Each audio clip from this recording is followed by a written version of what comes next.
I used my best judgment to come up with an open field PvP build for each of the epic heroes so I could rank each of them on their open field ability. I'll release builds for each hero later on, but for now let's just figure out where each of them lands on the tier list. I took hours comparing the data of all of the epic heroes in Google Sheets, and I changed my mind many times until I finally came up with a result. If you agree with my placements, let me know in the comments down below, and if you disagree, then oh wait, I can't say that. I mean, let me know which changes you would make. Okay, starting off with Bybars. He lands himself a decent spot in the A tier. He's pretty good, but he's not quite good enough to be in the S tier. He's got decent damage output. He's got decent defense. He's got a buff and a debuff. He's got some movement speed, and of course he's a cavalry hero, so he's got good movement speed just because, but he has a bit of extra movement speed on top of that. So he lands himself a spot in the A tier. Now moving on to our next hero, Belisarius. He lands himself a spot in the S tier.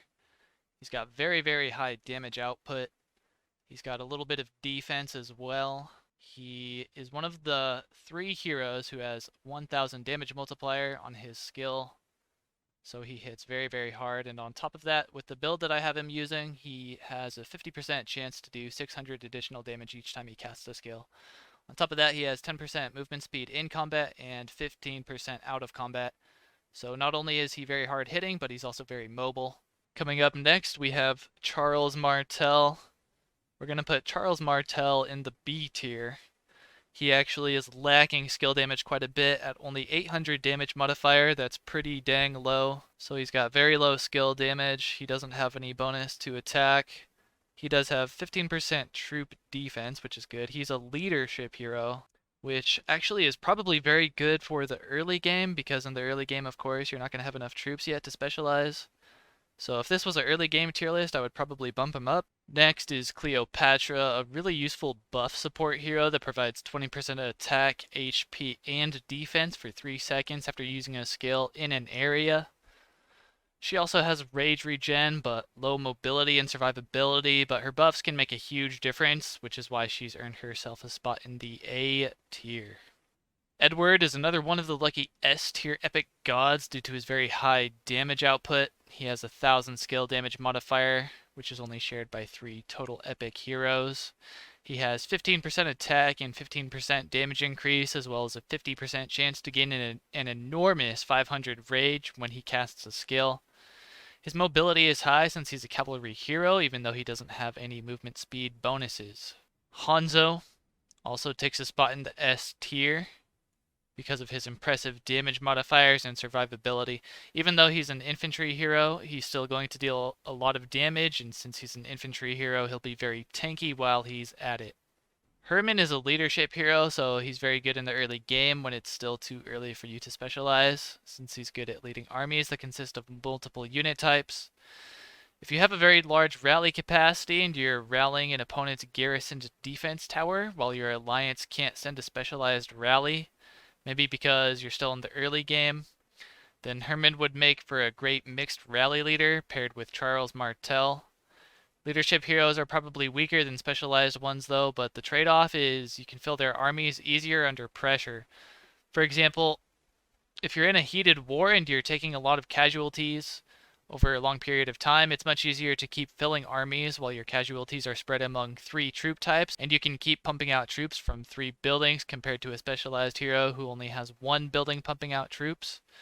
Leadership heroes have their uses. I'll have to do testing with them when I get a chance, but for now, Herman's a B tier. I put the only 2 rare heroes in here because I wanted to see how they compare. Hussar is good in the early game because it takes a lot less experience to level up a rare hero, but of course, he can't compare to elite heroes.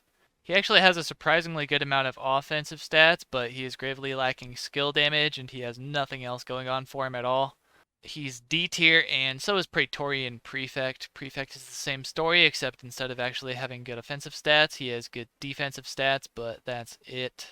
Ivan is the tankiest elite hero. He has average skill damage and 20% counter damage, and by far the most defensive stats out of any of the elite heroes. If you have cavalry armies approaching your city and you put Ivan in your garrison, they'll have a very hard time taking you down. He's as slow as a sloth, though, so good luck chasing someone down. Ivan earns himself a spot in the A tier. Kim is the best healer. Pair her up with Cleo and support your other armies with her. She'll make them way more tanky. She has a lot of healing bonus, but that's pretty much it. So I think Cleo is probably the better support, which is why she's a tier above Kim, but Kim is also a very good support. So we'll put her in the B tier. Mulan's a well-balanced archer hero. She has good offense, defense, mobility, a debuff, and average skill damage. She would be S tier for sure if this was a waifu tier list, but it's not, so we'll put her in the A tier.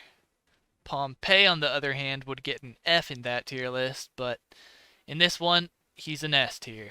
He's the only elite hero with a skill damage bonus, and it's a huge bonus of 30%. He's also the only elite hero with AoE. His skill does 650 damage in a cone, and it does 15% less damage per target hit, and he can hit up to 5 targets with it. He even has a 20% attack and 20% defense bonus, so the only place he's lacking is mobility. Timur, I don't know how to pronounce this guy's name exactly, but he's the unfortunate one that sits at the lowest tier all by himself if you don't count the rare heroes.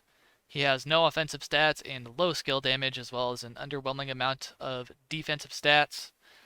Although he's tied for the fastest elite hero, so if you want to get around the map fast and you don't need a lot of damage, then you'll definitely want him. Vlad Dracula. The coolest elite hero in my opinion. He's got the most offensive stats out of all of the elite heroes with the build I made for him. Average skill damage, great mobility, and a 10% chance to heal himself for 500 damage modifier per attack. 500 is quite a large heal, so he may be S tier, but the other S tier heroes still have way more damage output than him. So I'm going to have to test him out when I get the chance, but for now he'll be in the A tier. So I've just been kind of placing them in the tier that they belong in, but now I'm going to actually move them around in the position that I think they really are within their tier. So all of the heroes on the farthest left are the best in that tier, and all the ones on the farthest right are the worst in that tier. Of course, this is just my opinion. I actually spent quite a few hours in Google Sheets messing around, and I changed my opinion so many times.